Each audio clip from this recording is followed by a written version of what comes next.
परम आनंद है, उसी परम आनंद तक की यात्रा है तुम्हारी।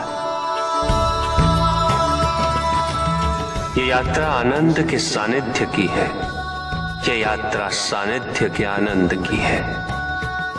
और इस यात्रा में मैं प्रतिपल तुम्हारे साथ हूं। मुझे ढूंढो मत, केवल पहचानो, तुम ही मैं हूं, मैं ही तुम। हर आरंभ का मैं ही अंत हूं और हर अंत सदैव मेरा ही आरंभ होगा। देव देव महादेव शिव। पंडित महोदय को अपने अंतिम उत्तर का तात्पर्य बताओ।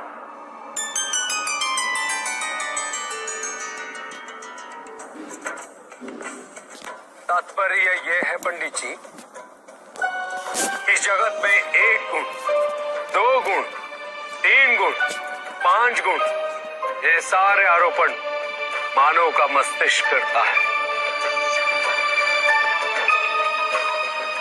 अन्यथा जगत तो ब्रह्म माया है और ये सारे गुण भी माया मात्र है। सब कुछ निर्गुण है मेरे महादेव की भांति।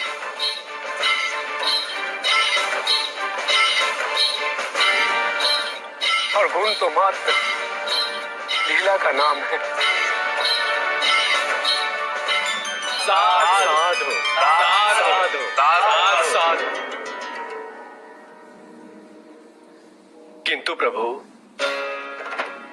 ऐसा कोई ज्ञान तो इस संसार में है ही नहीं। वेद तो ईश्वर की आराधना, व्रत, तप, ज्ञान आदि क्रियाओं से करना सिखाता है। तो फिर निर्गुण वाली बात सत्य कैसे हो सकती है? वेद में ही सारा ज्ञान है पंडित महोदय। वेद का सही अर्थघटन करना इस समय संभव नहीं। अनंत शिव। प्रजापिता ने वेद के मंत्र दिए ताकि मनुष्य मात्र अपने गुणों के माध्यम से निर्गुण तक पहुंच सके।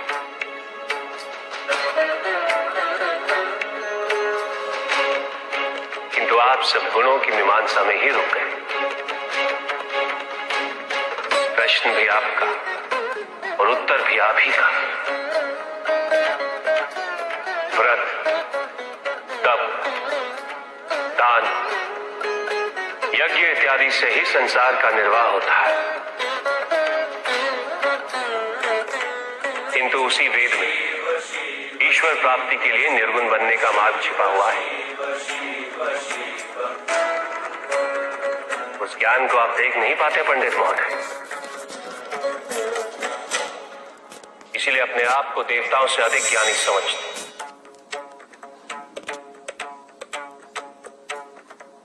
पंडित महोदय, ज्ञान का भ्रम होना अज्ञानता का प्रथम लक्षण है।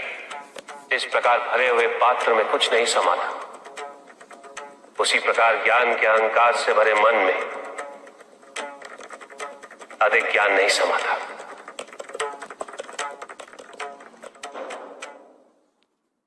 पूछ सकता हूं? अवश्य ऋषि कश्यप। जहां प्रश्न नहीं वहां जिज्ञासा नहीं, और जहां जिज्ञासा नहीं होती वहां ज्ञान की वृद्धि नहीं हो सकती। निसंकोच होकर पूछिए। प्रभु, आप तो कालोपरी हैं, सर्वज्ञ हैं, त्रिकालदर्शी हैं। चारों ओर ये जो अज्ञान का अंधकार फैल रहा है, उसमें ज्ञान का मूल अर्थ कहीं ना कहीं खोता जा रहा। मेरा आपसे विनम्र निवेदन है प्रभु, किसी अन्य विषय पर चर्चा आरंभ करने से पूर्व हमारे और इस समस्त संसार के कल्याण और मार्गदर्शन हेतु आप ज्ञान की मूल परिभाषा से एक बार हमें पुनः अवगत करवाएं। ज्ञान और अज्ञान की परिभाषा को स्पष्ट रूप से समझने के लिए ज्ञान और अज्ञान की विशेषताओं का स्मरण करना आवश्यक है।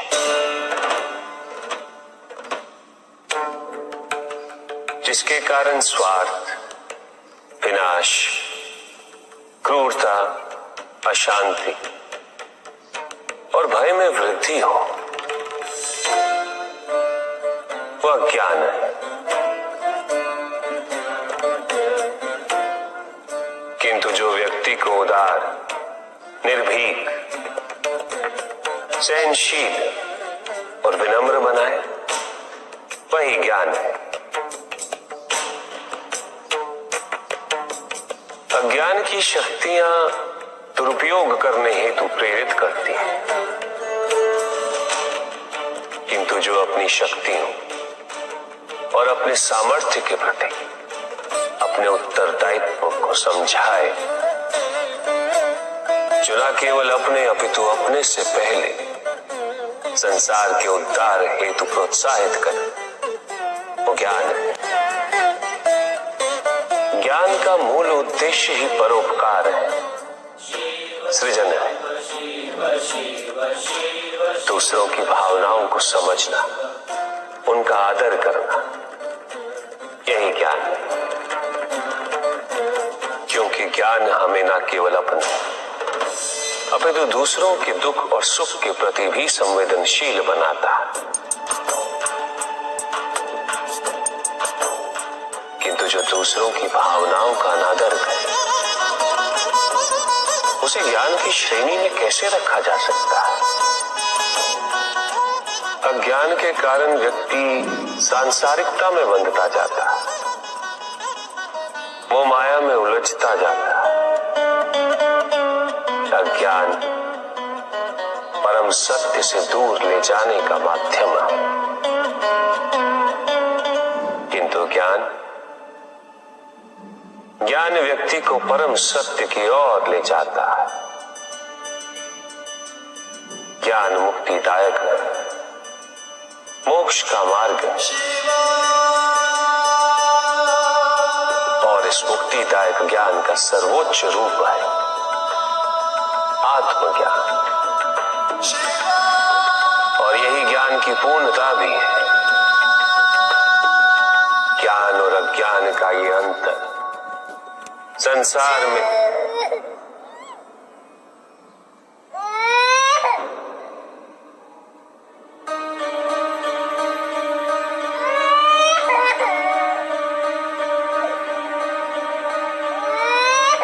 ऋषि कश्यप, ये तो किसी शिशु का क्रंदन है।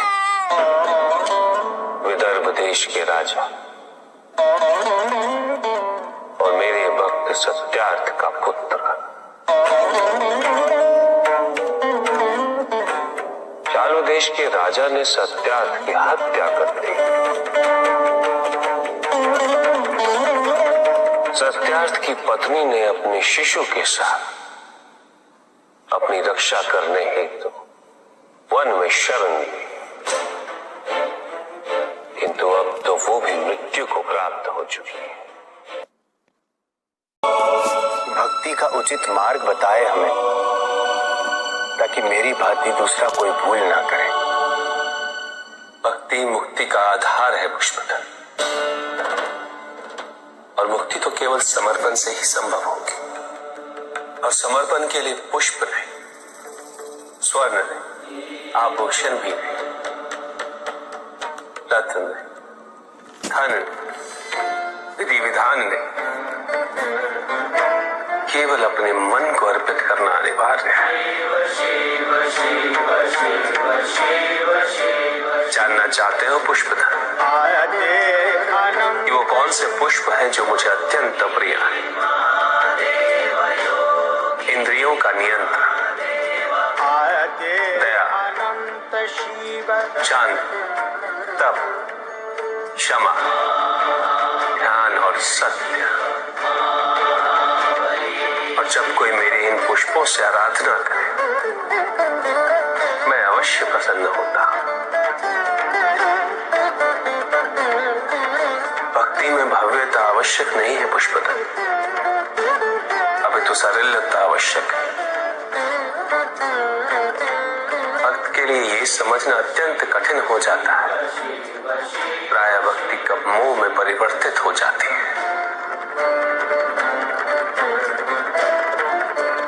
और ऐसे में पथ भ्रमित होना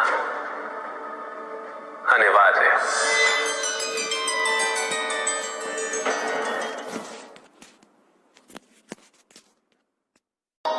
किंतु पिताजी, कुछ व्यक्ति अहिंसा का व्रत कर रहे हैं, किंतु अधिकांश व्यक्ति तो अस्त्रों शस्त्रों से सुसज्जित होकर घूम रहे हैं। शरीर की रक्षा के लिए बड़े दुर्ग बनाए जा रहे हैं, कवच बनाए जा रहे हैं, क्योंकि उन्होंने स्वयं योग और शुभता के कवच का त्याग कर दिया पुत्र। क्योंकि अब शुभता उनके लिए जीवन को जीने का आधार नहीं रह गई, क्योंकि योग तो अब केवल उनके लिए एक कठिन सी साधना है। जो व्यक्ति, जो समाज योग से और साधना से जितना विमुख होगा, वो समाज आत्मरक्षा के लिए कवच, दुर्ग और अस्त्रों और शस्त्रों के निर्माण हेतु सदैव विवश होगा। व्यक्ति के अंतर मन से शुभता जितनी ही क्षीण होती जाएगी, योग की अग्नि जितनी कम होती जाएगी, उसके जीवन में अंधकार की अग्नि भी उतनी ही प्रचंड होती जाएगी। समाज में ऐसे अभिमानी और अहंकारी व्यक्तियों की संख्या सदैव बढ़ती रहेगी पुत्र। समाज में उतनी ही तीव्रता से युद्ध और अस्त्रों के अनुनाद की दिशा में अग्रसर होगा। किंतु पिताजी, जो समाज योग शुभता से विमुख होता जा रहा है, उन्हें कैसे लौटाया जाए? प्रयत्न चाहे एकमात्र किसी के भी धरातल पे चले, जब तक सृष्टि के किसी भी अंश, जब तक एक प्राणी की शुभता और योग के द्वारा इस समाज को संचालित करने के लिए प्रयत्नशील रहेगा, जब तक वो शुभता और योग को केवल शोभा की वस्तु नहीं समझेगा, तब तक सृष्टि में शुभता की पराजय असंभव है पुत्र। तब तक योग, बल और शुभता का समापन नहीं हुआ। परिस्थितियां कैसी भी विकट हो पुत्र, अहंकार के अंधकार का आवरण चाहे कितना भी घना हो, आध्यात्म योग और शुभता का एक लघु दीपक भी सदैव उस पर विजयी होता रहेगा। मेरा एक कथन सदैव स्मरण रखना पुत्र, मन के हारने से हार और मन की जीत में ही जीत होती है।